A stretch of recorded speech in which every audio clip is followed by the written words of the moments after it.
Hello, and welcome back to another episode of Prairie Film Companion. This is episode 4.5. This is another special episode where I'm joined today by my fine guest, a dear friend of mine from childhood, actually. We can talk about that a bit, but this is my dear friend, Jacob. Jacob, hello. How are you doing? Thank you for having me. Mm-hmm. I was trying to get on for a while and Yeah. finally allowed me on. Yeah, one fun little tidbit from my dear friend Jake here is he watched the first episode, loved it, and immediately messaged me, and he was so supportive. He was gushing. He was like, "I'm so proud of you. I can't believe you're doing this.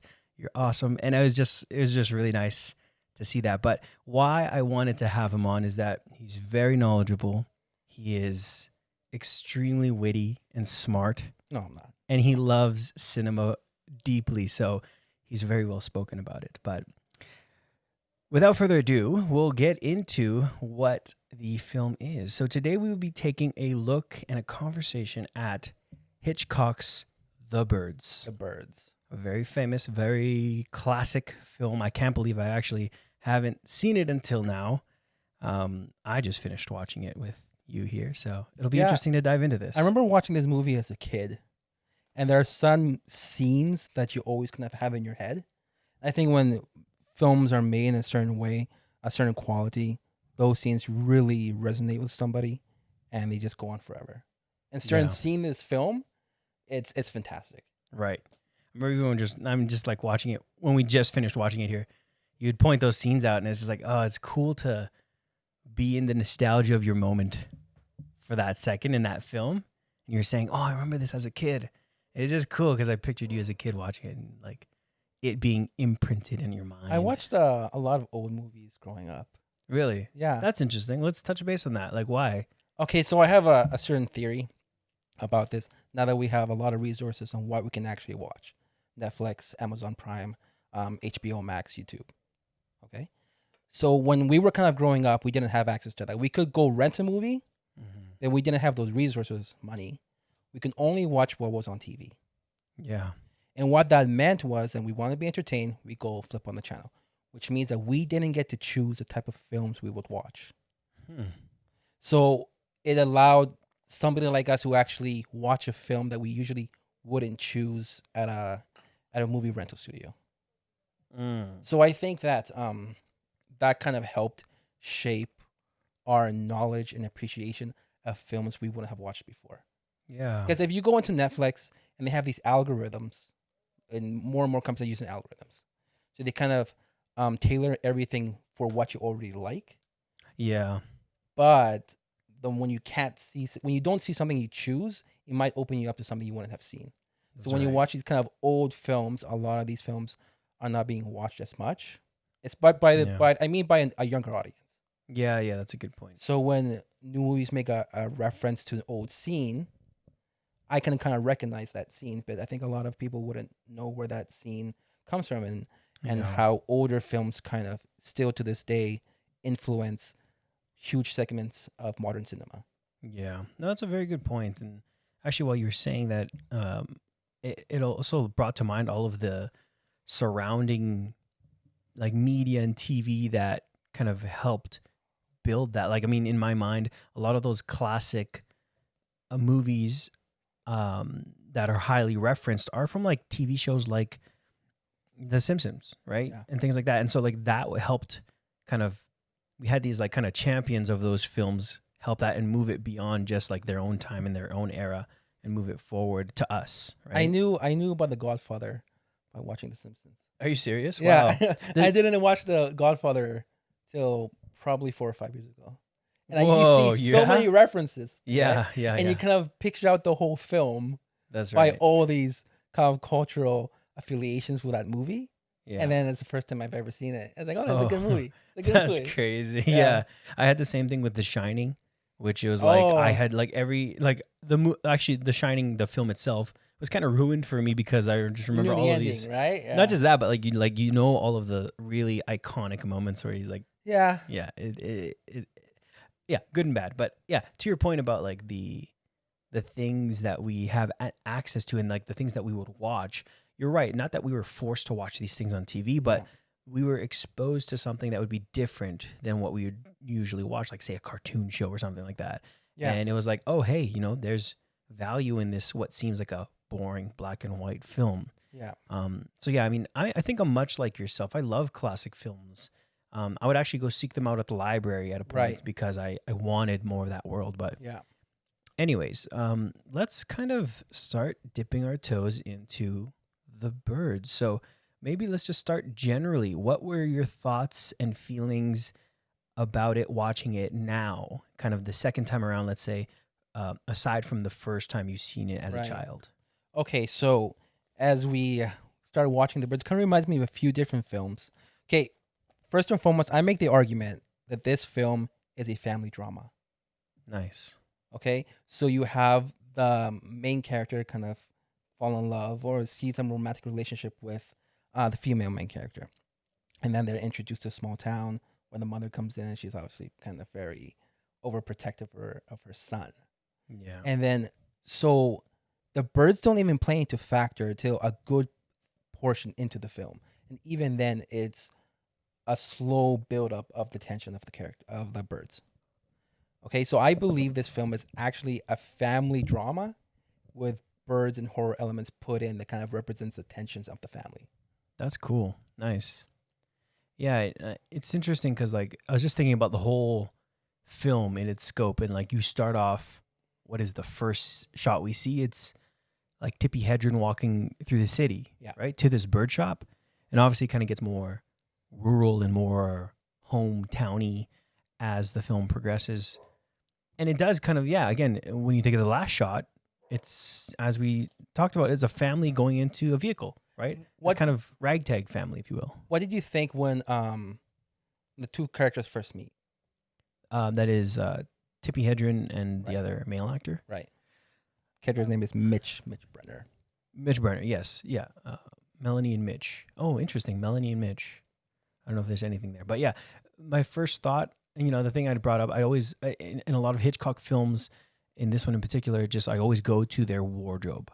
I know, Okay. and I'm looking at it because it just to me signifies a lot about their personality, where they're coming from, and even maybe where they're headed. So, seeing Tippi walk into this pet shop, it's all very unique. It's very weird. Like, why Right. is this like elegant, beautiful woman going into a pet shop? Right. She's not getting a pet, is she? She wouldn't have a pet. She doesn't have time for a pet, or Right. she doesn't want a pet, right? That's what my third shot was like. She was too good for where she was, but she was kind of like comfy, sauntering around. Like you could Yeah. tell, it kind of felt like she wanted a different element than from her own like high High class lifestyle. life, Yeah. On Mitch's side, he seemed a little more grounded and earthly. I mean, from everything from like literally the cut of his suit to the color of it to the hat, to me, it just all spoke like kind of your everyday 60s man. It was Right. very like, I'm sharp, I'm clean, I'm a hard worker, maybe middle class. But She comes in with a fur coat. does she? I totally forgot that. Does she actually? I thought it think was just so. black, like a black. High kind of power quality. suit. Well, definitely quality attire. Yeah. But there's a distinction there. I feel like, yeah, Yeah. this higher class versus like the kind of middle class man. Right. What were your thoughts? When I first started watching it, and so basically she walks into the store asking for a bird, and then when Mitch walks in, she pretends to be a worker, and Mitch just completely questions her and Yeah. just exposes the lie that she's not actually a worker. Right. I found it almost like a romantic comedy. Opening scene, romantic comedy. Socialite walks in, having fun. Guy walks in, she likes him. Oh yeah, I'm a worker Right. here. He questions her, and he questions her a bunch about the birds, which she obviously doesn't know anything about. Mm-hmm. So I figured it almost to me almost like a romantic comedy. There's a romantic Yeah. tension. She falls in love at first sight, and then she starts pretending to be someone she's not. Yeah. Yeah. It's funny. Like, although the reference I'm about to bring up doesn't like really fit, it just has that similar element when in Aladdin, when Jasmine and Aladdin meet. Yeah. Right. Except maybe it's inversed. Oh, no. Sorry. She's royalty. Yeah. And he's this ragtag She's guy in the pretending to streets. be That's right. something she's not. Poor. That's right. Yeah. And so, yeah, that kind of interesting how that starts. These two worlds collide. Yeah. All that bullshit. But yeah, anyways, Yeah, so as they progress and we see them, it is an I like the point that you had brought up about the questioning, the questions that he Yeah. asks. Yeah, what was your observation there? So when it comes to the first time they meet, she's pretending to be someone she's not. He starts questioning her about birds to the point where he knows that she's lying, and then when she does question that, she has to reveal, "Oh no, I was just pretending. Why did you do this?" And he already knew who she was. But Yeah. also the next time they meet as well, the next 4 times, all he really does is question her, and each time she kind of reveals something about herself. Wow. Like the second time was when she's attacked the first time by the seagull, and then she's at the pub. I think it was the pub. Yeah, I think I think it so. was a pub. And then he's questioning, "Why are you here?" "Here to meet a friend." "What's her name?" "Oh, Anne." And he's just always questioning her. Yeah. So that's Yeah. what I find. He's always kind of teasing her a little bit. And it's cool cuz like yeah, in that dynamic, it's weird because she kind of likes it. Like she kind Yeah. of likes that this hardworking middle-class gentleman is questioning and and stripping layers away and getting to know me deeper. Oh yeah. And it is kind of, which maybe we can touch base on later, about like looking and her own and perception and her being looked at, and how she feels when that happens, right? I guess, to put it simply, which is maybe a bigger theme in Hitchcock's work, is this perversity, right? The perversion of looking, the perversion of being looked at, like how you feel when that happens. And anyways, I get that sense when they interact. It's like, ooh, he can see me a different way. Ooh, Yeah, he can get deep to like the heart of this polished right. surface, which I think her character, this polished, immaculate woman, and then kind of subsequently how we kind of see that literally and figuratively unravel Yeah, you guys, is important. you're right. She was wearing black in the first scene, Yeah. but kind of like he kind of pushes back that kind of high end socialite exterior to question what she's doing, what's her motives, and what she actually feels. Yeah. That's what I see every single time, at least for the first few times they actually to converse in the film. Yeah. You had a brilliant observation when they're in that first scene. She's assuming this pet shop woman attitude, and he starts peeling away at who she actually is. And she lets the bird out in this frantic little moment, which, funny enough, is like obviously a big foreshadowing Yeah. of what is to come. But these two women are trying to frantically catch the bird. He's super calm, super still. So I think it is interesting that the women are the ones who are, reaching for this bird. Maybe there's a lot of symbolism there in like letting the bird out of the cage, trying to grab control. And again, there is something to be said about femininity as well. There's a lot of the birds. There's a lot of birds in this movie. Mm-hmm. The first bird we see, the one that escaped that you mentioned, is blonde like her. Yes. That's the only bird that I remember of the whole film that matches a color motif like her. Well, that is the first one. Okay. Because as you remember, in the next scene, when she goes to his apartment, oh, my light just cut out. Yeah, hold on. Let's pause for just a quick second. We'll keep rolling. I'm just going to put that on AC power. I thought that would have lasted longer. Oh. That was like... Is that battery powered? It is, but when they're plugged in, it charges. Hello? Okay. Okay. But I do want you to say that point about Okay. the cage. How, well, he talks about like when he puts. Oh, let's because that's all really good to the point. Okay. But the blonde bird, blonde little birdie. Oops. How you feeling so far? That's good. Yeah, no, it's going really well. I feel a little tense, but I'm sorry. That's okay. Yeah. No, you feel actually quite natural at it. No, I feel a little tense. Well, I know I'm tense, but that's okay. I'm doing my best. It's okay though. Were you tense the first time? I feel okay. I can't remember. I think there's just too many, like these things, too many little. Okay. practical things going Yeah. on that I just kind of was like, fuck it. Let's just talk and like make it work.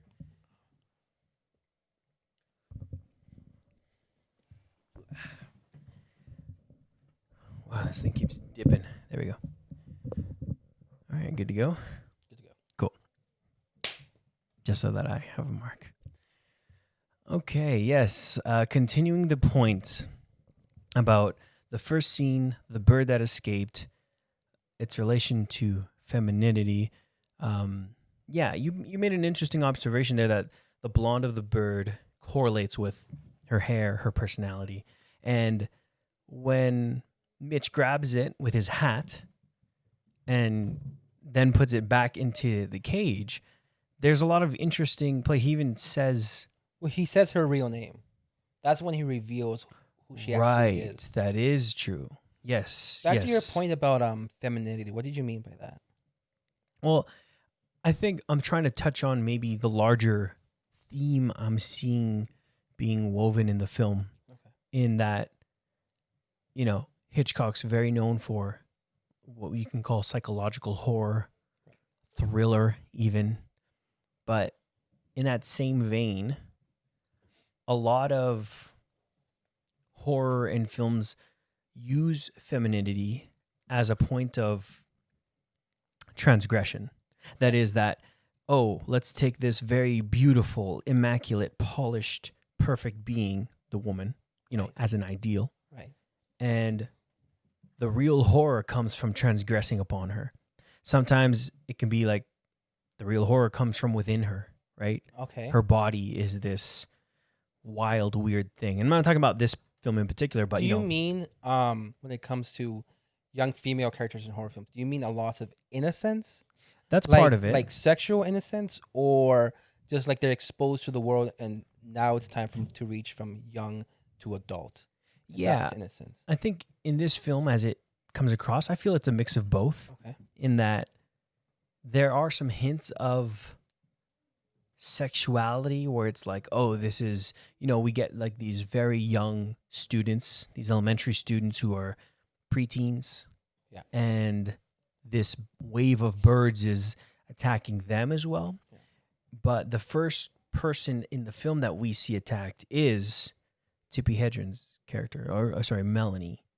Right. And so there is this connection about like, then maybe this transgression against this young, again, maybe there's this quality about her that is still young and innocent. Okay. Beneath this demeanor, beneath all of this polished womanhood, Okay. there is still something that, in the context of the film, is worth transgressing against. Yeah, the thing I like about Hitchcock is that he uses a lot of different layers of film storytelling to say, like you said, different storylines. Mm-hmm. What I like about it is two qualities. One, like I said before, I think it's a family drama, right? So we have all that tension of the mother and the son. There's only one daughter, there's no father, and the mother obviously misses the deceased father. The other thing, which you do see a lot when you watch the film, when she enters in the small town, and small towns are a gigantic motif in a lot of horror films. And really, it's small towns. The nice thing about them is they're small, secretive, and everybody knows each other. So when there's an intruder, kind of like an intruder, everyone knows what that is. Yeah. And when you notice that when she comes into the town and rents a boat and goes into the pub, it's kind of in the background, so I didn't really notice it the first time. Everyone's staring at her. That's true. Everyone knows instant. She's not from here. Yeah, and it's almost, what's crazy? I just noticed this.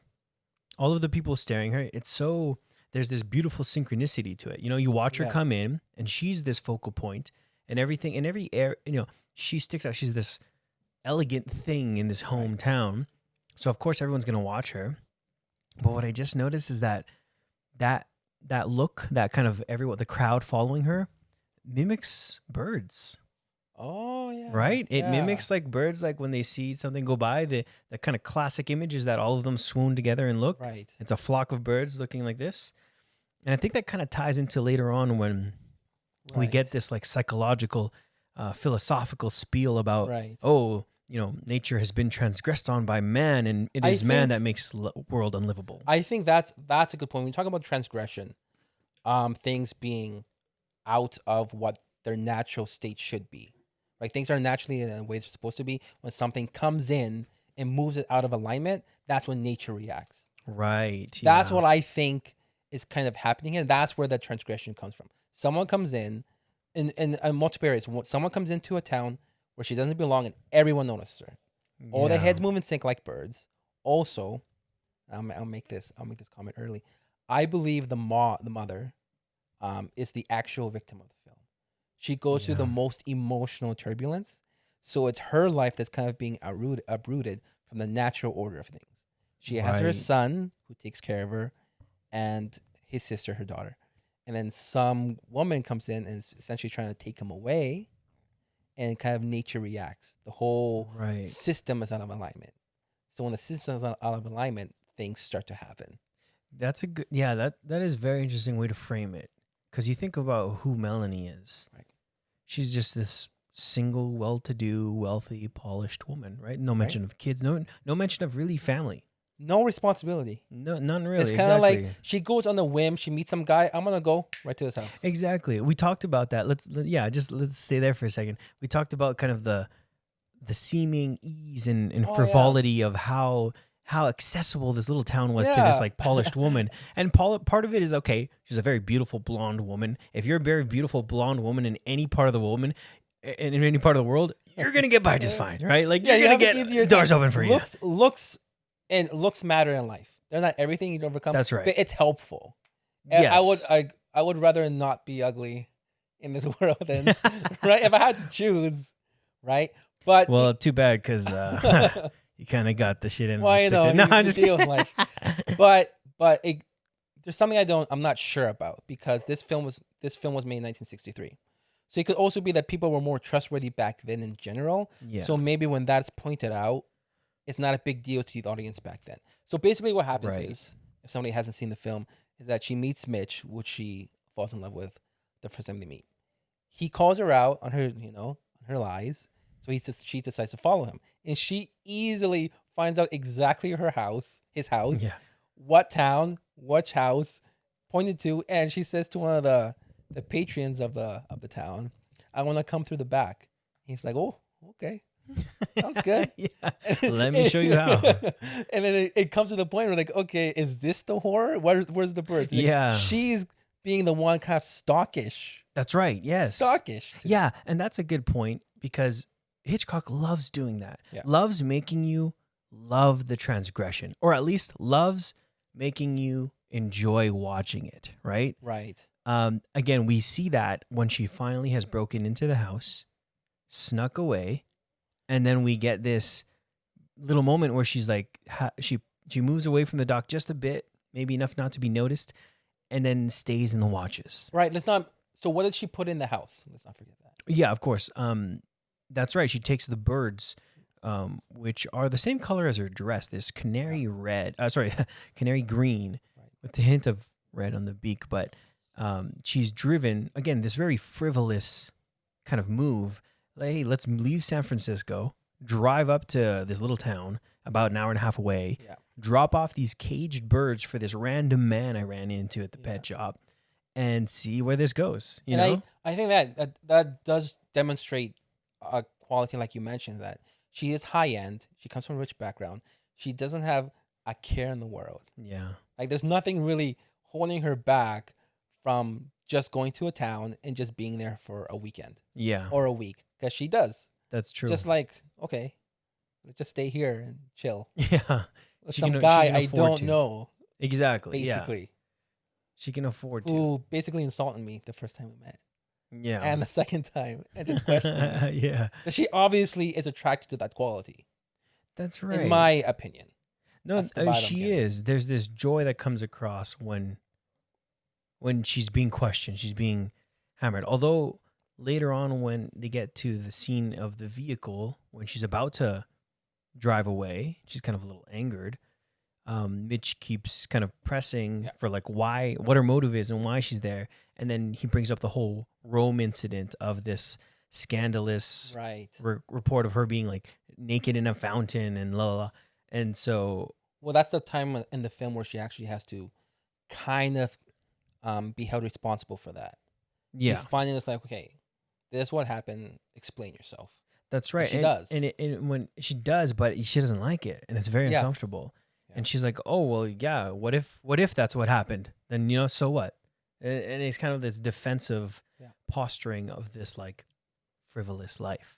So But that goes back to the first scene. So she's pretending to be a worker. He questions her. She finally admits, "No, I'm just pretending." right, And that's what happens in that scene. Is that Mhm. she has to finally just admit what she is. right, yeah, She's like, "I'm a socialite. So what if I did? Were you naked? No, I wasn't. That's just tabloids. yeah, But you did go in swimming. I was pushed in." But yeah. then like the truth comes out. He That's questions true. each time. It's like, finally, just explain yourself. That's what she Right. does. And I think that's one of the qualities that she finds very attractive about Mitch. That he And can she's like unleash the honesty in her, right? yeah, Or like access he's that. gonna get out of her. Right, It's right. question, and Yeah, he does that about 4 times, and she comes back every time. that's true. So she's liking it. Yeah. She's liking it. Yeah. I mean, yeah, I love that discussion. I kind of wanted to come back to the mother and Okay. woman out of touch sort of Mhm. conversation, because that was, again, kind of what I feel is central to this idea of how this film is depicting femininity and where the horror comes into that. Okay.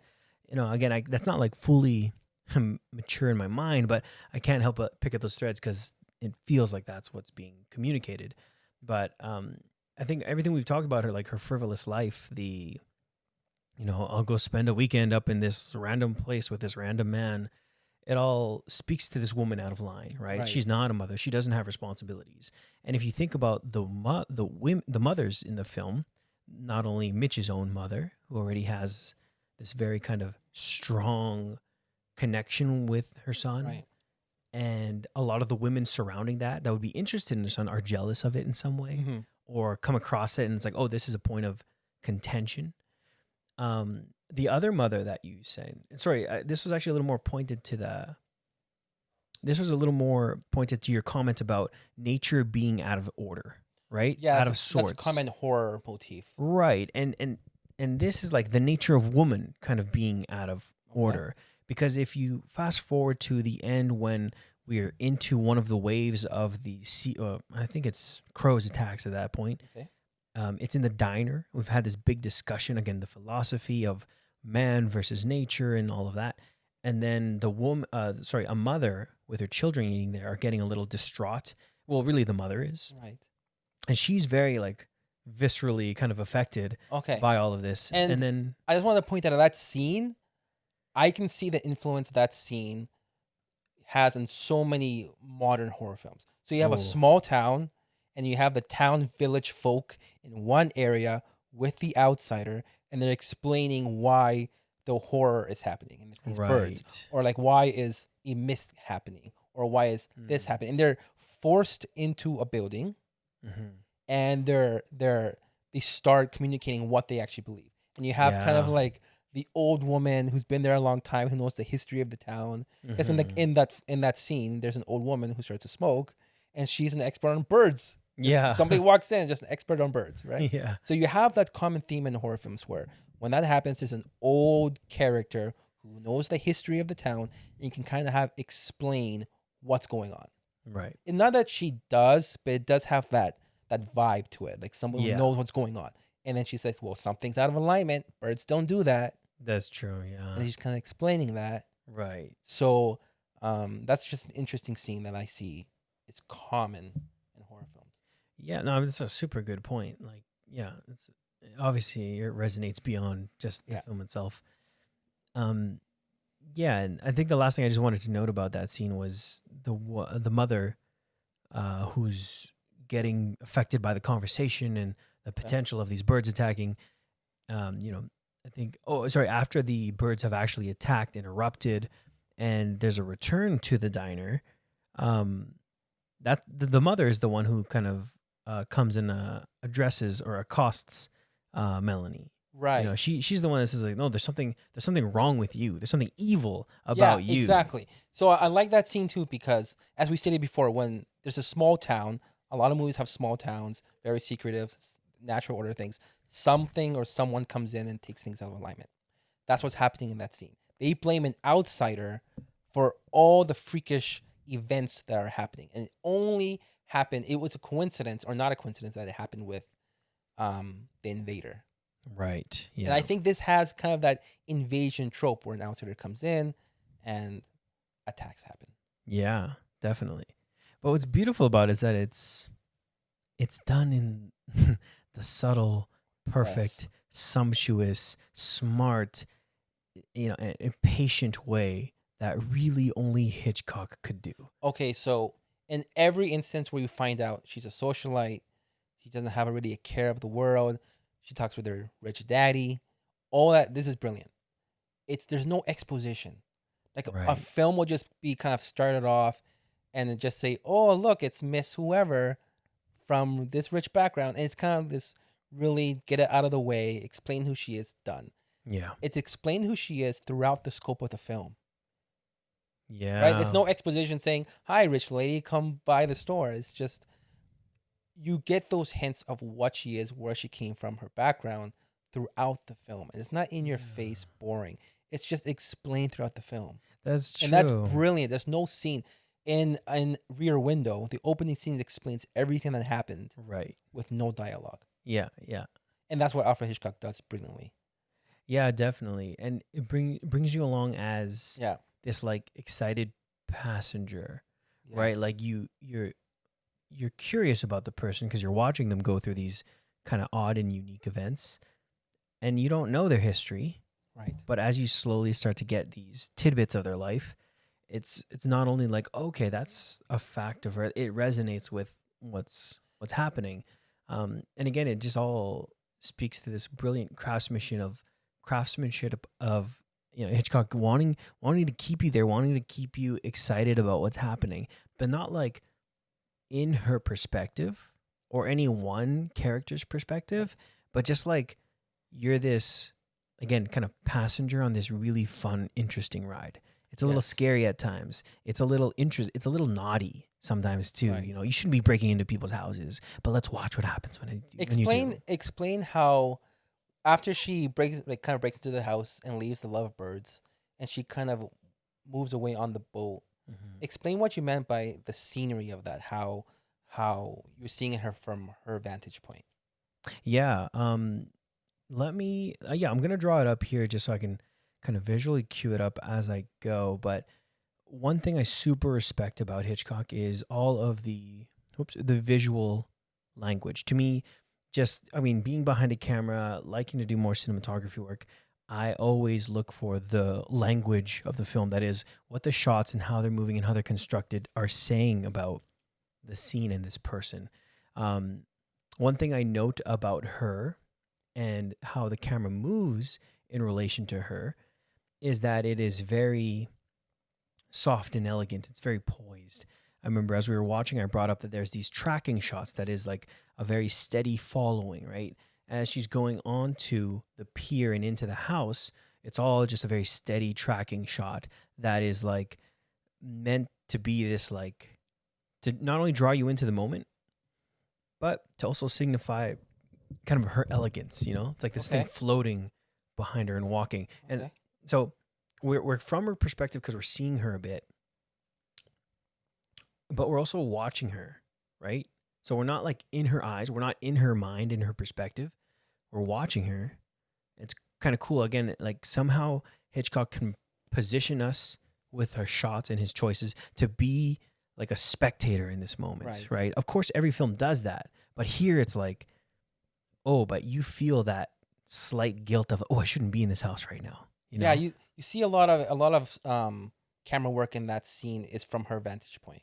Right. So like you're kind of going, like you said, you're going on the journey with her. Like you shouldn't be here. You're Yeah. always on the lookout. Yes. So when the camera moves out of her, away from her and to her vantage point, that's kind of like the audience is on the lookout with her. Yes, That's kind of how definitely. I get. So that's how you get that tension. It's like, oh, I see somebody coming in, is somebody about to catch us, Right. and then you kind of sneak out with her. And I like the fact that those tracking shots. I think that it builds tension that since it's slow, there's a higher risk of getting caught. Yeah, it feels that Like way. if you skip scenes, you just skip from her leaving the door to the boat. That distance, the timing's gone. But by having that longer extension, there's a higher risk, and the feeling of, oh, she might get caught at any time, because you're Yeah. on the journey, like hurry up, hurry up. Right. That's yeah. the vibe I get from that scene. Yeah. And again, like why is it important to make you feel naughty in this way? You know, that you're looking upon something that you shouldn't really be. It's entertaining. It is. And I think, you know, Entertaining. Hitchcock understands that. It's like that's almost at like the core of us watching a film, of us looking, you know, this insight beyond our current day that's like, ooh, we shouldn't be even watching what's happening, but it's so curious to not look away. See, right? I think it's brilliant. So throughout the movie, I don't think there's many scenes where you see it from the perspective of a specific character. Right. That whole sequence where she sneaks in, there's several of them. When she Yeah. looks out the window, you don't just see her looking out the window. You see out the window itself. Yeah. And then when she's looking out the door, you see out the door. So that's what it does. It allows the audience to actually see what she's looking at, on the lookout with her. And you mentioned that there's no soundtrack Right. in that scene. It's all very quiet. Yeah. The whole film is a remarkable feat of no music, no soundtrack. I didn't realize that. When I Yeah. first watching it, I didn't realize there was no soundtrack. Insane. And it is like very tense, very dramatic almost, Oh, yeah. without the use of what we commonly know as like, you know, strings just being tightly taut and, you know, And- going before the and scare. this is also with Alfred Hitchcock. You know he knows how to use sound. Yeah, that's You true. know he's an expert in how to use music, Oh, yeah. timing, intensity, type of instruments being used to make an image or a scene much more intense. He That's right. purposely does not use sound. Which is incredible. I mean, Yeah, he knows what he's doing. in his previous films and many to come, his composer Bernard Herrmann is probably one of the world's best film composers to ever grace a screen and the soundtrack in our ears. You know, he gave us the classic Psycho Right. score. Yeah. You know, and like the amazing what it does to you. He gave us North by Northwest and Vertigo and all Right. of the wild soundtracks that those are, beautiful in their own right. And here, nothing. None of that. Okay, right? so there's this scene in Jaws when they're tracking the shark, and then the main I forget the character's name. The person's hired to actually hunt the shark, not the sheriff, not the Mhm. scientist, the other character. Okay. The scene is they finally put this big hook on the shark, and you see him. The camera's focused on him, and you see him say, "He's got under the boat. Mm. He's got under the boat," and there's no sound to it, and you just see the line, and you don't see the shark, and the line's being pulled, and you know something's building up to something. Again, no sound. Yeah. So I think when you know how to do it with little sound, it builds that atmosphere of fear. Yeah. Like something's about to happen. Something's gonna happen, and she can get caught at any point. But yeah, it's brilliant usage of no sound. Yeah. Like what we had said while we were watching it is that, you know, it seems like well, in my mind, it seemed like, oh, it would be tougher to execute that, right? If you were given that task to make a horror film without music, yeah, you'd have to be really good at it, you know, what Right. you're doing. And just again, back to the craftsmanship of Hitchcock and how the scenes are constructed and devised. Going back to your thought about the no score, and then when we're in her perspective sneaking into the house, I realized that that's a tool that is actually matured in the duration of the film. That is that Okay. Hitchcock comes back to it with greater effect because it's been built, it's been earned. And where you feel that the most present is in the final scene of the house when they've boarded everything up and the birds start to come through.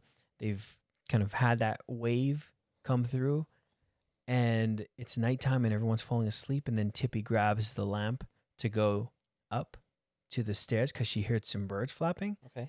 And in that scene, we get some more perspective from her. She's walking towards the stairs, just Yes. the flashlight showing. And it's that super haunting image of like just the one light source being the flashlight, lighting up this staircase going up. Yeah, honestly, as I was watching it, it kind of reminded me of The Exorcist.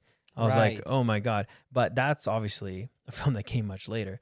And just like that same sort of raw horror and tension of this empty staircase at night with this looming thing that could be in the room. Yeah. Again, it kind of is used to much greater effect then, and is changed now from us being like, ooh, this is fun and cute and interesting, to being, this is really horrifying. Yeah, right? and okay, so for that scene, like you said, she uses a flashlight to kind of make her way up the stairs. Yeah.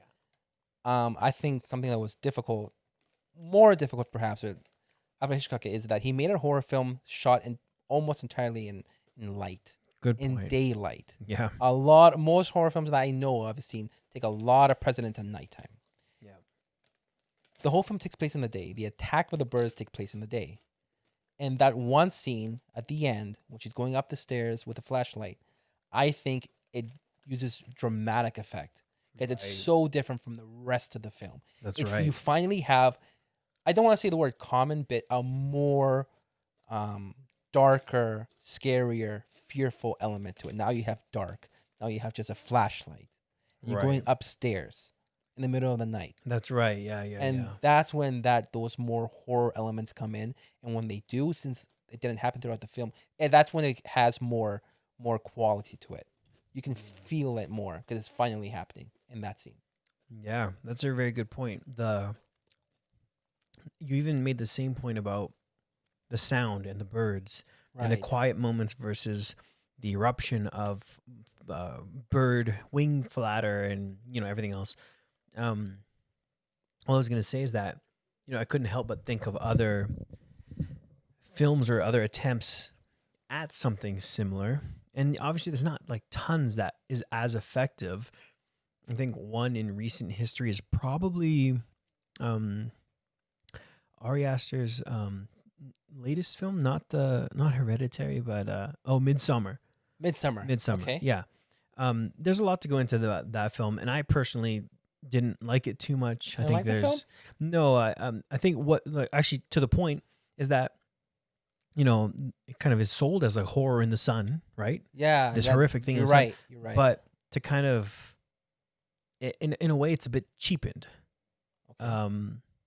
Because there isn't the same sort of intricacy and mastery in the story, the plot, the characters, the wardrobe, the sound, and the cinematography in that film, even compared to this. There's a lot more tense moments in this compared to Midsummer, and I Yeah. think what Midsummer's approach was just to be fucked up and weird. Yeah, it was odd. The Right. whole moment that film came in, it was odd from the beginning. The fact that it's Yeah, almost always daylight is odd. yeah, So I want to give that oddness to it, that weirdness to it, like you said, right? sure, But I think okay. So one thing about this film I noticed, unlike other Hitchcock films, is that it's very slow, yeah, long tracking shots, a lot of not explanation, but a lot of seeing where the character is going, right? So from the scene when she meets Mitch, all the way to when she finally arrives at his house, it shows everything. yeah. It's That's a good point. Like, it's not in skip. It doesn't skip or go from here to there. It explains she went to his apartment. He's not there. The neighbor just gives her the address, like very Mhm. trustworthy. And then you see her drive. You're seeing her Right. drive with the birds, and she goes to the town, and then she asks for him. You see that whole sequence. It's basically like exactly how she got there. Right. Very slow build up, Yeah. like slower, no sound. It's different. That's a good point. Yeah, I kind of wanted to hop back. Not to my point. I didn't mean to bring up Midsummer at all in comparison. It's just the only other idea. You mean that the element that the thought. fact that it's a horror film shot mostly in daylight. Sure, yeah, but I guess why I wanted to bring that up was that kind of this time and this duration, and again all these devices used to evoke this sense of looming fear and this ominous, Okay. other world. I feel again is much more effective here. Part of that is what you were alluding to, this, pacing. This you spend a certain amount of time here because when you do go to the more tense, scarier moments, they feel all the more, dripping with anticipation. Like when they're waiting for the birds to come, Right. and there's a lot of like shots of them just looking at the ceiling, and you see the ceiling, and then you're waiting, and then there's a movement, and then the mother puts away the coffee, and you're like, Yeah, Oh, you is she see, gonna go put you away the see coffee? everything. Yeah, you You see don't know it. what she's about to do, and she just gets the tea and coffee and puts it That's away. right. You're like, is something gonna happen? Are there gonna be birds bursting through right now? They have before. Is it gonna happen again? So you have this sense of the duration that you did spend before in a scene of her going to Mitch's apartment, going to the countryside. Now it's being used against you, right? Right. And I think that in of itself is a Hitchcock trope of, oh, you're comfortable with this, I'm going to let you live in that, and then I'm going to make that uncomfortable, right? I think that all speaks to the part of how it can make an effective horror in daylight, so to speak, Right. right? Um, I didn't have much more to add to that about No, because that. I Yeah. think like the usage of night, or as you said, Midsummer. I thought Midsummer was a good movie, Mm. but it was a good movie. I liked it probably for the reasons you hated it. I like the oddness to it, this Yeah. cult like feeling of kind of this strange, little secluded group of people who have weird beliefs, Sure. and you know it's leading up to something. Yeah. You know it's leading up to something, but with the usage of night, usually usage of odd beliefs and kind of cultish image, it can sometimes be used as a like a crutch in some films. That's Just right. like, yeah. okay, That's we the best can't way to build put it. if we can't build intensity, let's just make it night. That's right. Yeah. With Yeah. this one, he doesn't use any of that. He doesn't use sound. That's He right. doesn't use creepy sound.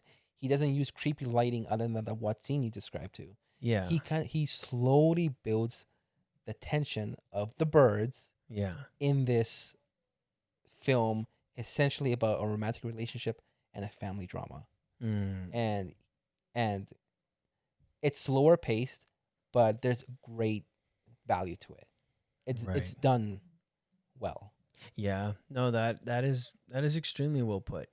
That he's in a way throwing away the crutches that most horror or a thriller would embrace. I almost think he did it as a challenge. Definitely. It Because, feels like, that way. Like And birds. and you know what? It's like better than most other Yeah, films like- ever made. because if you think about it, oh yeah, birds go crazy and just start pecking people. Yeah. Right? It's like okay. that's silly. That sounds silly. Oh, we're not gonna make any sound. Yeah. Okay, sure. And no night scenes. You're not allowed using darkness. Right. Okay, fine. Yeah. And then he does a good job. It's Yeah. like all the elements you need to make a horror film, like a quality villain, right. like a quality scary villain, elements of the occult or something like that, and then using creepy sound. It's all gone. Those Mm. tools are gone. Make it scary. Build Yeah. tension. Yeah. Make the horror. And he does. Absolutely. And it's like he challenged himself, yeah. and now this is considered one of his top films. As I was watching the film, I couldn't help but feel like I'm not sure if you've seen a film called I want to get this right. I don't know if it's Take Shelter. No. I believe it's called Take Shelter. It's with the guy who played Zod in one of the recent Supermans. Oh, Michael Shannon? Yes, Michael Shannon. I don't know if you've seen that. No, I haven't seen Take Shelter. Okay. I mean, in short, it has a similar ominous feeling. So yes, it's Take Shelter, 2011. And overall, it's about this man, Michael Shannon, who gets these like feelings and premonitions that something big is coming and that he needs to brace his family for it. And that little signs around the world and in the news are indicative of this thing to come, right? It's never really described. It's never understood what it is that's Right. coming. Anyways, this kind of, again, hearkening to the conversation had in the diner later on in The Birds. Oh, the end of the world. You know, this cataclysmic event we can't see and we can't fully know, but is impending. And anyways, the feeling that you get in that film is like, oh, is this man convincing this small town to just like buckle down for no reason? Is there validity in what he's saying? Is this like a mental episode he's going through? And the whole journey of the film is about you exploring that. Right. Like, what is that, anxiety and that tense, and like, is it real? Is it happening? And I think that the film ends beautifully, not to like give you a solid answer, but to be like, there's this really wild, not mystical, but like intersection of our own physical, temporal reality Okay. and something more out there. Is it like an existential horror film? I guess you could call it that. Okay. Yeah. So, anyways, that's actually a great word, because why I felt that was that it felt like the birds achieved that earlier on super well. Again, there's a lot of allusion to, oh, Melanie, you're the one that's evil. You have brought this to this town. But how? She's a woman. She's a well-to-do woman from the city in San Francisco. How is it that she brought this flock of killer birds, right? And but nonetheless, when you watch it, you're like, yeah, everything has kind of been happening as she came in deeper and got the moment more she involved. comes in. So you discussed. So the scene where she goes into the house, you see from her vantage point, we're gonna get caught, and then she starts to come back on the boat. When Mitch sees her, what happens when she's coming back? That's the first attack from the seagull. That's right. Whoa. That's a good point. And it's brilliant because it's not like a bunch of seagulls. It's not intense. It's just a small little taste. Yeah. Of something happened. Here's your little punishment. Yeah. And as the movie progresses, and she was only going to stay for that day. He invites her to stay for the night, and you see more birds attack. Right. And the longer she stays, so you can almost see, is she the reason? Right. Yeah. Also, okay, so going back to you were discussing about that film of how it slowly builds tension. Mm-hmm. Have you seen the movie The Invitation?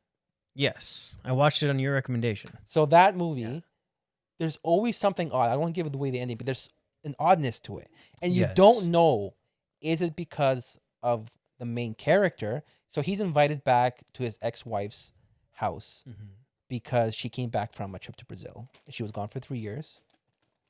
And he's invited back with a group of friends, and they did have a relationship, and they have a bad history, a tragic history, but so he has all these weird, odd feelings throughout the film.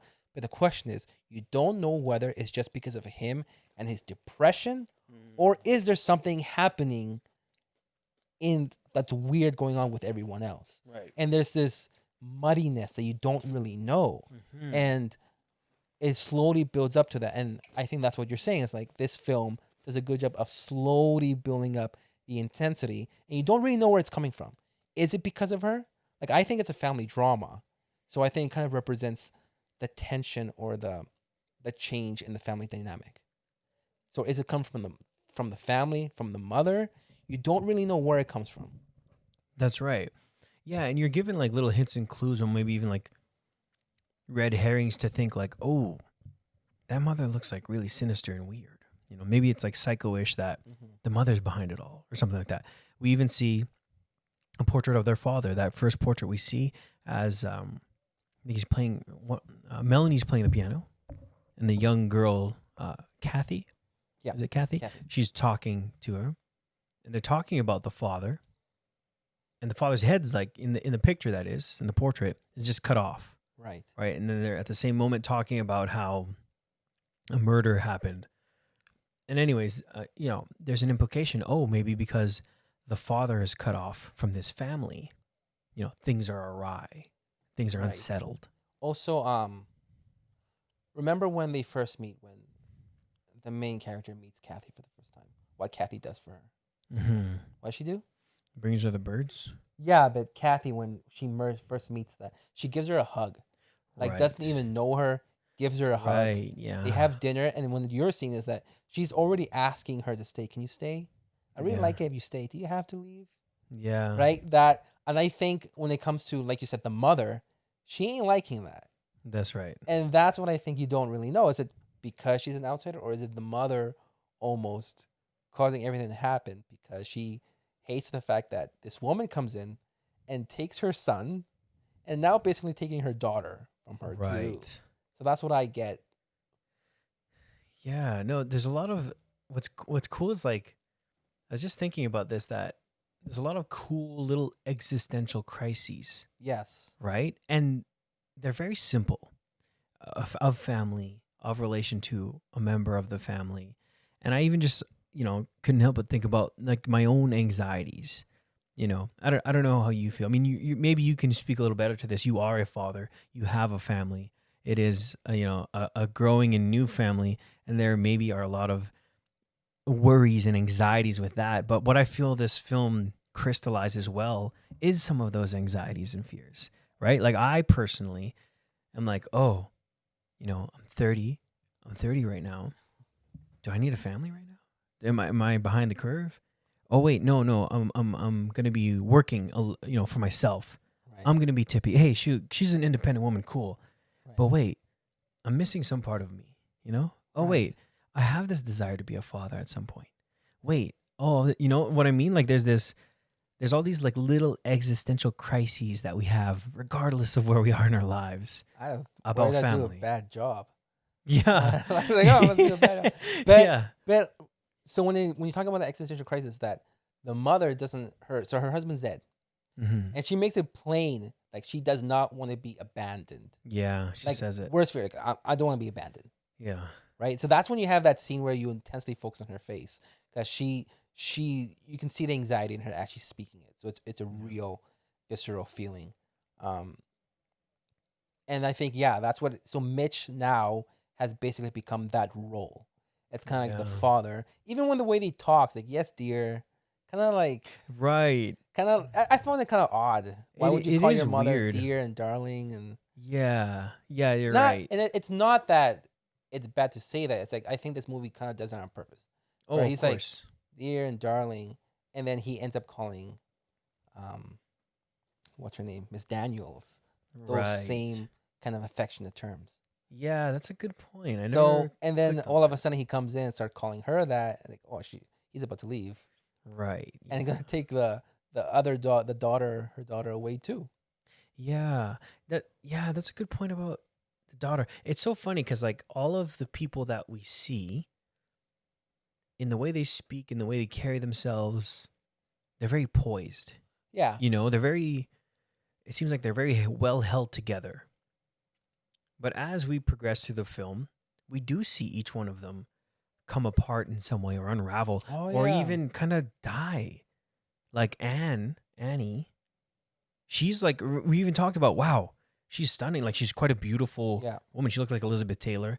She has this like really gravelly, gorgeous voice. She smokes, she's calm, she's confident. Oh, you want a drink? Oh, come in. It's been a long night. Like it's very poised. She dies at the end of it. And I just wanted to say this about the one character which I feel stands out above that, is that where we see all of these others unraveling from their facades, the one character that is like super genuine, and which you pointed out is an amazing actress, is the young Kathy. Oh yeah, she's a good actress. She's not only an amazing actress, you see her and you're like, she is in genuine anguish. And she's expressing that so beautifully. You almost can't even tell if it's like she's been on set for too long and, Hitchcock's pushing her, or if she's just somehow an amazing channeler of that set of emotions. And what I'm bringing to say there is that, she is young and innocent, and she doesn't have all of these life hangups and experiences and existential crises. Right. So when everything is happening to her, it's very honest and pure. Right. And we can see that in her face. I like how you mentioned the point that as the movie progresses, each character unravels. Okay, so you mentioned Anne, right? Anne? Mm-hmm. So she had a relationship with Mitch. Right. Some woman comes in at the very end. What happens to her at the end of the movie? What's her conclusion? To Anne. She dies on the set of stairs. On the set of stairs. When it comes to the mother, she's hysterical. She goes off on Mitch. If your father was here, he would know what to do. Right. And she goes crazy. Like, she's lost everything. Even Mitch. So, I think we discussed this. So, in the scene where Anne finally is dead and her eyes are picked out, that's when you first see Mitch have an emotional reaction. Like, he has a crying. Yes. Like, tears coming out. Yeah. So, again, you see, like, he did care about her. Right. And then that's lost. And you see him kind of break down. Like you said, he's very poised. He goes to a birthday party in a suit. He's pretty. Yeah. I think you would do that. Yeah. Well, if it looks good, it looks good. Yeah, that's true. Yeah, you can't blame me. It looks good. No, that suit looks. I'm so jealous of all of his suits. I don't mean to cut you off. No, it's okay. Looks fucking immaculate. But anyways, You yes, should sorry. just get tailored suits. Yeah. You should do the podcast. Thank you for dressing up for the podcast. Yeah. I appreciate we appreciate For- that as an audience. For just the audio viewers, I'm just in sweats and a underwear. matching great shirt. I don't think I've changed my underwear or shirt since yesterday. So What the audience doesn't know is your pants are digitally put in. You don't have pants on right now. That's weird. And then you're just like, I'll just digitally put it in later. I'm like, okay. I will at some point also show my exposed bare feet to the camera to carry the tradition of showing my gnarly feet. Hopefully they're not dirty. Traditions are good. Yeah. It's good to keep them up. But wait, I'm so sorry. I cut you off about, you had such a good point about him and his unraveling. Right. So, like you mentioned, he's well dressed, quite a strong character. I think Handsome. he has to be. Look at that chin. Freaking. I feel like if you were to draw a 60s man, you know, You would look like that. that would look, yeah, that's what it would look like. Yeah. Yeah, maybe. You kind of look like that. A little bit. Spanish version. But he's well dressed, always wears a suit. He's a lawyer, well spoken, strong, confident, especially to a socialite, a rich Yeah. socialite, and he questions her. Who are you? Come on, right? Gets down to who she is and makes her explain her mom, her relationships, all that. And the scene is when Anne dies, and you see an emotional breakdown of the character. He doesn't break down. No, cry. but it's like It's the like most emotion we've he's seen a him release. he's broken. Yeah. Like you see a slight something broke something broken in in him. his character wall, Yeah. right? And then as the movie progresses, and the scene I think that's the whole sequence of them in the house, boarded up in the house. It's incredible. It's well done. And that's when he doesn't have his suit on. He doesn't have his suit on. That's true. Like and then nobody's really wearing what they're normally wearing. Yeah. Everyone's kind of broken at that point. Right. And then, okay, so I have this idea that when films are well made, and not just for the viewing audience, but like have a good scene that's always remembered. You can watch it as a kid. It's kind of going back to the point where I believe that we watched those films because they were on TV, and that gave us exposure to films we wouldn't have watched before. Right. I think. And that scene where in the end of the film where they're boarded up in the house and the birds are trying to break in, and he's trying to close it and boxing the bird out, and his hands are bleeding. I remember that scene from decades ago. Yeah. From like scenes, those scenes you just remember for a long. I remember that scene. Yeah, that's nuts. It's well done. But basically, he's not wearing a suit. He's bloody, and his mom's yelling at him, and he just a little while ago broke down crying because his ex-girlfriend got killed. I like your point that all the characters are broken by the end. That's right. Yeah, it's crazy. They're stripped down to this primal version of themselves. Yes. So much so that even, at the very end, Melanie, Yes. this woman is just like, a catatonic shell of herself, right? She's almost stripped down to, in some ways, her very essence, even though we don't know what that is, right? And I can only say that confidently because at the end, when she's embraced by the mother and she's in the back of the car and, they're in this safety and about to drive off, she has that moment where she kind of like looks up and is like, and recognizes something in her, something like, oh, almost like a child again. Mm-hmm. Like, oh, I'm back in my mother's arms. Right. Right? It's very simple. It is this unraveling of this societal polish to this simple, beautiful expression of just being embraced. I think, okay, so as each character breaks down, like Mitch is still strong. Yes. Like he cries, but he's still heroic because he's saving his family. Right. Punching birds left and right. Yeah, he's boxing them. He literally is punching them, right? He should get a slingshot. Just get a slingshot. That would be Get a bunch of 10-year-olds. Give them slingshots. That'll be the ultimate army against invading birds. But so when that breakdown happens, he's still actually quite strong. He's quite brave. He's a protector of his family. That's who he is. Yeah. Kathy, again, she cries. She's scared, but she's just a normal kid. Right. She's just really scared, but she's fine. She's still basically the same person. Very loving, very caring, Anne was Mitch's former girlfriend. She cries when she dies. Right. So you see that from her. I just find it interesting how when Melanie is broken down, she's just catatonic. She's nothing. Yeah. She's just blank and a mummy. Yeah. It's scary. I just find that interesting. It's freaky. It's freaky because like she's almost not a person, yeah. but still there. Do you think that says something about her? I mean, yeah. I think again, part of it, like the more ambitious side of me wants to think that.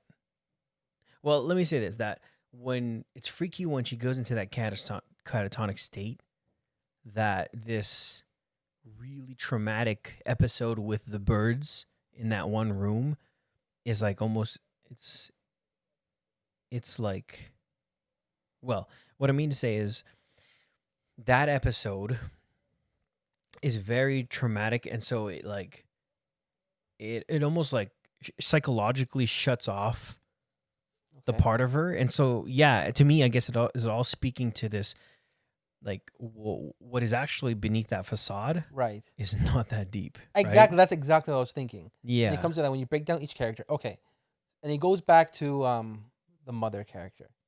Okay, she's the first one to break down. Right. She's the first one to see the first dead person whose eyes are pecked out. She sees her son and daughter being taken away by some other woman. Yeah. And she's the first one to break down and not like anything to go on. But she's the one who holds Miss Daniels in her catatonic state. Yeah. And then she's catatonic, no emotion, just kind of empty.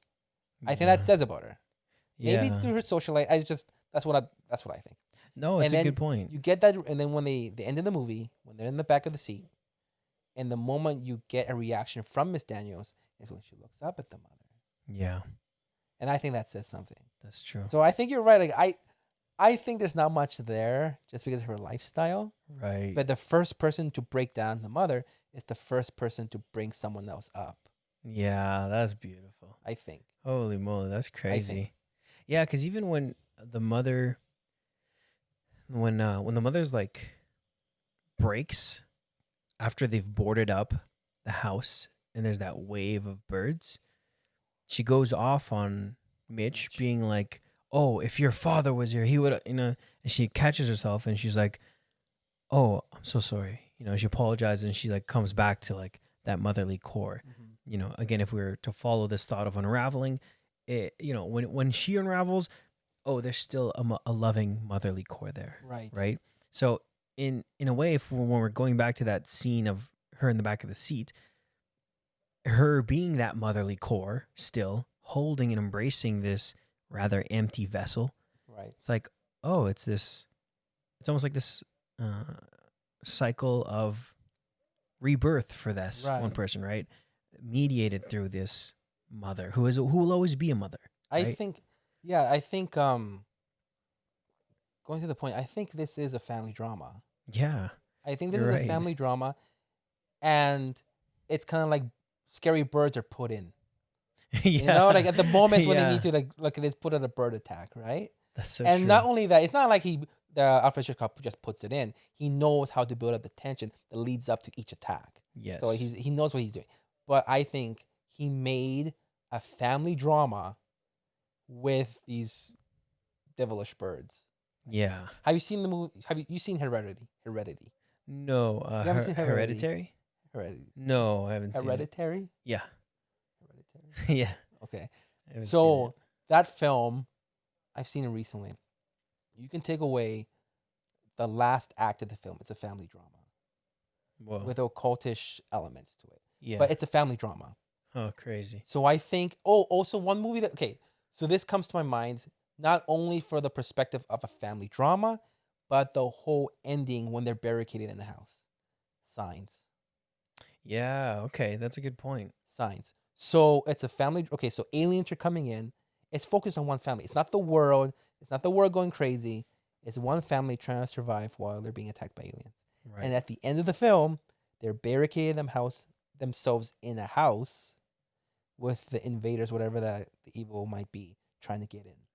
Yeah, good point. That's what I see similarities. Yeah, yeah, you're so right. And like somehow in all of that, like Hitchcock still has you. You know, he Right. still has you intrigued. He has you excited. He has you feeling naughty. He has you feeling questioning their characters.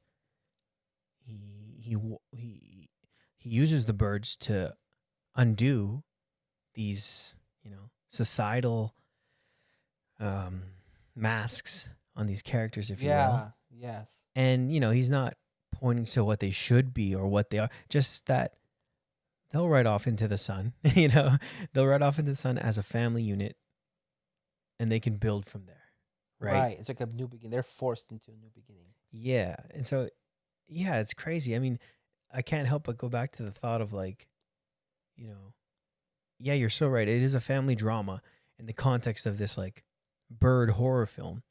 And you were even mentioning as we were watching, it's like we kind of have to touch base on how kind of campy the birds are, Yeah. and how cheesy they look. It And didn't age well. no, you know what? And I would, argue that even at the time, they're not that horrific. Like Yeah. when you see that Melanie go try to save a kid who's like face down just across a fence, and the bird's like pecking at her, and you're supposed like that's not horrific, right? I think even at the time, that's not like, oh my god, like You don't think so? I don't think so. I don't know. Maybe I could be Maybe, off, right? but I don't feel that. No. There are moments, because you know what? I say that with confidence because there are moments in here that are genuinely horrific, that are tense. Like we're like, oh god, like the moment. I mean, even when goes into the like, almost any empty house has that feeling, Yeah. right? Of like, oh, what's gonna happen? What's there? It's there and it's present. But even when there's campy birds killing people, and I only bring that up to say like, what an achievement to still have this effective, deep and layered, emotional and strong visual story about Right. family, right? And Right. again, not to like pick on other films, but like that is not only just mastery of cinema, but that's like it also shows the potential of cinema. Like Yes. how much more would all of those other films that rely on these, kind of tropes, how much more would they be if people try to take on challenges like this, Yeah. Like right? more of an emotional um, way of connecting with the audience. I Yes. think, right? Because there's a lot of characters in that film that a lot of people can relate to. Like, there's a lot of families that have lost loved ones, and then now they have to take on new responsibilities. And then someone Yeah. comes in, this feeling of abandonment and these Yeah. other things. And I think that's what the core of the film is Yeah, it's very good. with Very well put. with Angry Birds. Angry Birds. Is the game Angry Birds influenced by this? Of course. Maybe this film influences more than we know or give it credit for. Probably. It's Whoa. an old film. It's a good movie. It's nuts.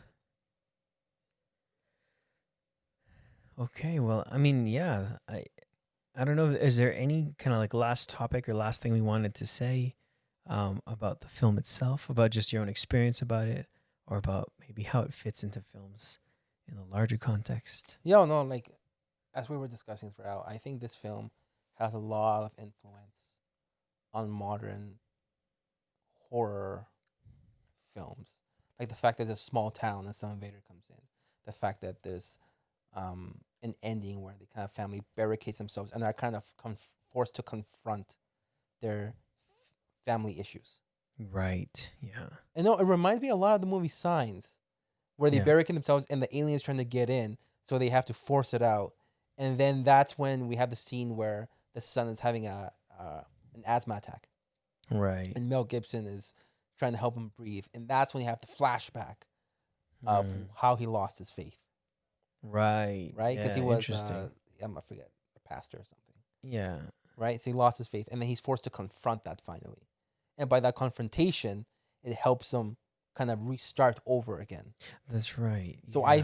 that's similar to how this film is done when they finally barricade themselves in the house, and they're forced to confront the enemy. They're forced to confront themselves. That's when all the yelling happens. That's when the mom really goes off on Mitch. Right.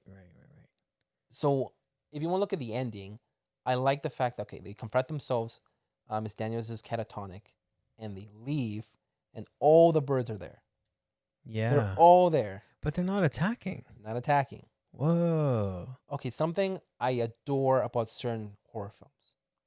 You saw that. I see that in the movie Us as well. Is Okay. this ending you see in Rosemary's Baby?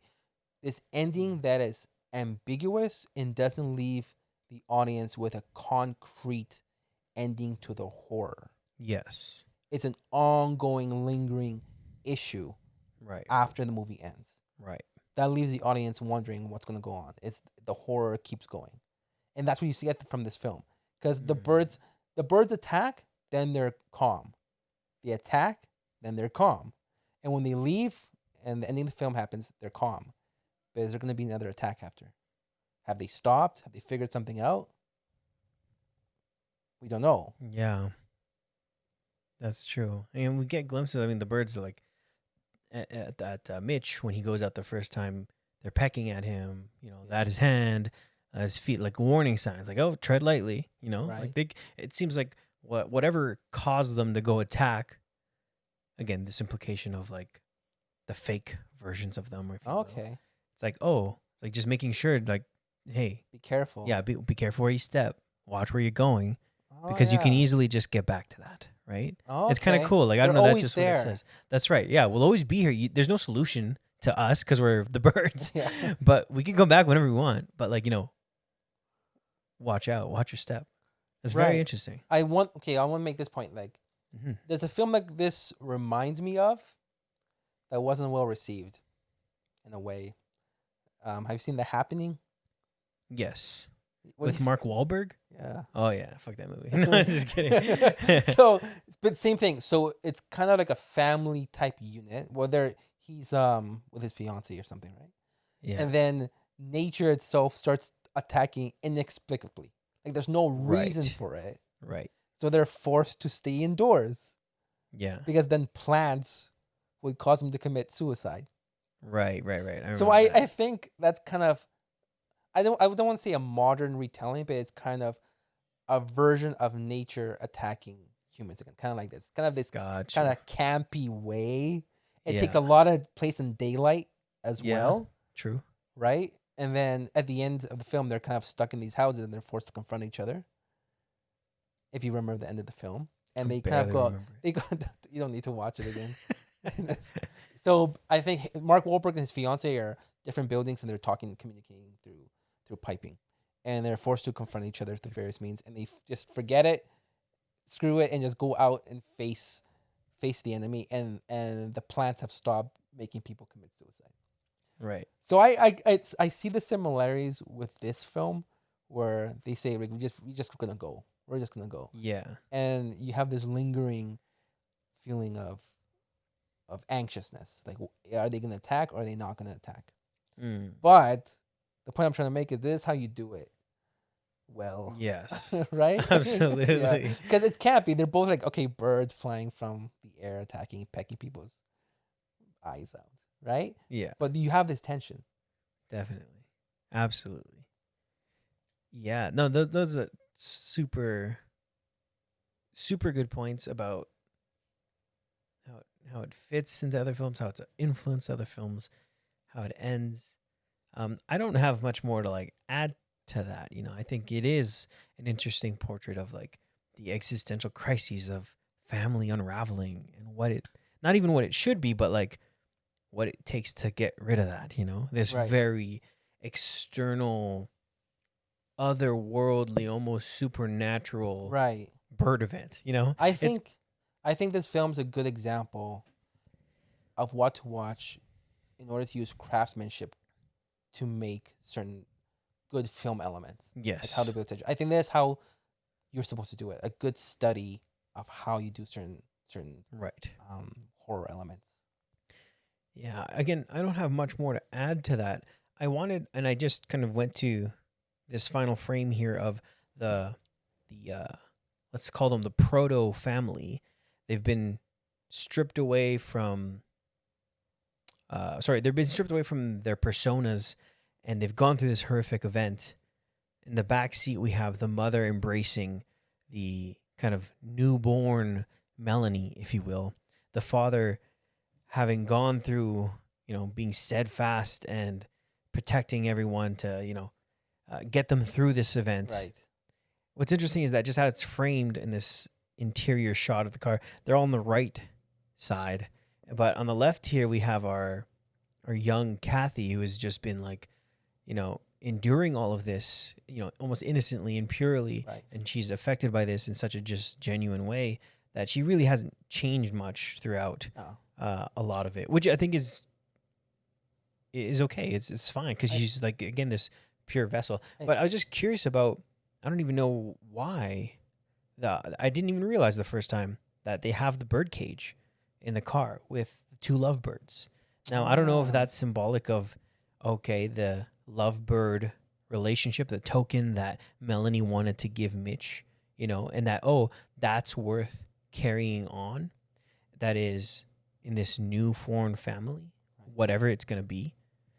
Or is it a bit of like a sinister nod saying that, that is a reminder that the very birds that undid you are always present. They're always going to be there, even if you cover them. You kind of take them along with you in some way. So you're saying like the qualities that they had that were stripped away from them are still with them. Right. Like there is still the potential to build that facade back up. Miss Daniels can just go back to being a socialite. Right. And the mom can go back to feeling abandoned. Exactly, right? And Mitch can just put on the suit again, just like... Yes. And it's interesting that the young girl is the one who holds that. The young girl, if you look back to where she grabs it walking out of the house, she leans over to the side of the house and grabs it. She has gone out of her way to grab it. Okay. Everyone else was just making their way out of the house. Right. She, the young, innocent one, is almost the one that's like, oh, hey, we have to still take our baggage, almost, right? Right. And I don't know. I don't know that that's like a concrete Hitchcock saying, oh, we're all just gonna fall into the same cycle again. I don't think it's meant to be direct. I think it's meant to be like, hey, don't forget about that, right? Because you can always go back to that. Right. Humans are not a movie, Right. This is a movie, but humans are not, and they can go back to their ways. There's a very risky tendency, I think, for habits to die hard. Yeah. And like you can easily go back to them, especially when you know it and you're comfortable with it. Yeah. You're starting something, in this case, basically a new life. You're starting something really difficult. It's really easy to go back to something that's really easy. And like you said, Kathy's always been the same way. She's very nice, very sweet, caring for everybody. So she's carrying like, I've never changed. Mm-hmm. Everyone else changed. Right. So don't forget about these birds because they're always there. They're always there. Watching. Waiting. Pooping. To pick your eyes out. Just get bread. I think just have bread with you at all times. I think that's what this film is trying to say. They were just hungry. They just wanted bread, right? Or chips or fries. Maybe they passed a law that said no more feeding the birds. Yeah. Like everybody's like feeding these birds and you stop feeding them, they're going to be pissed. Yeah. You're going to be angry. Yeah. I think. Well, my friend, that was great. You're good at this. I don't like you lying to me. I can tell when you're lying because you stare into someone's eyes without blinking. And that's why I'm lying. It's your tell. Okay, I'm going to not blink. No, I have to blink? Yeah, that's what you're saying. I have to blink. Okay, here we go, blinking. You've been great, man. Thank you. This is good. Your insight is awesome. Thank you for having me. It was a pleasure to watch that film with you. Yeah, honestly, a lot of your insight and just the way things flowed was super good. I think I might have you back on for some more. Like I want to pick your brains about other films. Is pretty much what it comes down to. If I want to be on, I might have to get you to sign a contract, and we'll talk about what payments will be. Yeah, that's good. I will only pay you in chips. And that's our perfect segue to our sponsor. Great value sour cream and onion chips. Get it at your local Walmart for $1. They're the sourest. We're not sponsored by them, but hey, here's hoping that we will be soon. All right, there you go. So yeah, go get your chips. Maybe that'll help us with the birds in our lives. Yeah. Ooh. Well, thank you for having me. No problem, man. Okay. And with that, we will sign off. So thank you to our viewers, to our listeners. We appreciate you on this journey. Please go watch The Birds if you have not seen it. Or if you have, and it's been a while, time to go back and dig a little deeper. Cool. Night. Have a good day, guys. Bye-bye. Bye-bye. Cool.